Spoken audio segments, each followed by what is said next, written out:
اللهم صل على سيدنا محمد. ازيكم يا حبايبي، عاملين ايه؟ يا رب تكونوا بخير. النهارده مع بعض بقى نعمل الذرة السكري، طريقة جميلة. يلا بينا نشوف الطريقة. حبايبي، 3 كيزان من الذرة الصفرا دي جميلة.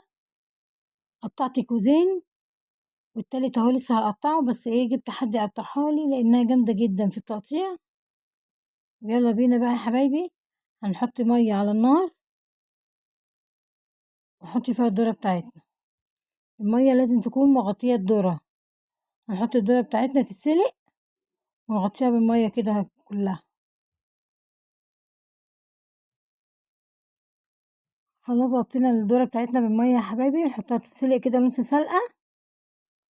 حطيناها اتسلقت يا حبايبي، نحط لها معلقتين عسل بقى، عسل نحل.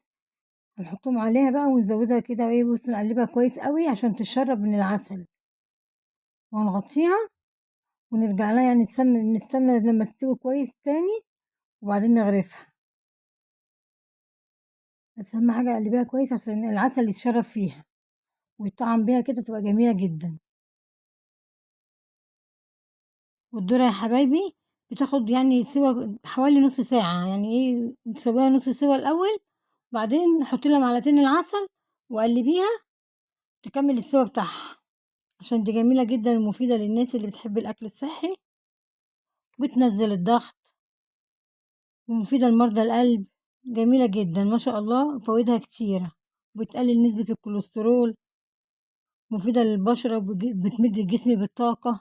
يعني فوائدها كتيرة جدا، يعني ما تعديش. ولو عجبكم الفيديو ما تنسوش تعملوا لايك واشتراك في منوعات ماما نادية. ما تنسوش يا حبايبي تصلوا على النبي في الكومنتات، ولو في وصفة جديدة عايزين اعملها لكم اكتبوني وانا اعملها لكم. بس انا قلت اعمل لكم الذرة دي تغيير، احنا بقالنا كتير يعني ما عملناش حاجة كده، ايه، فيديو خفيف، قلت اعملها لكم كده جميلة قوي. بألف هنا وشفا يا حبايبي لكل اللي ياكل.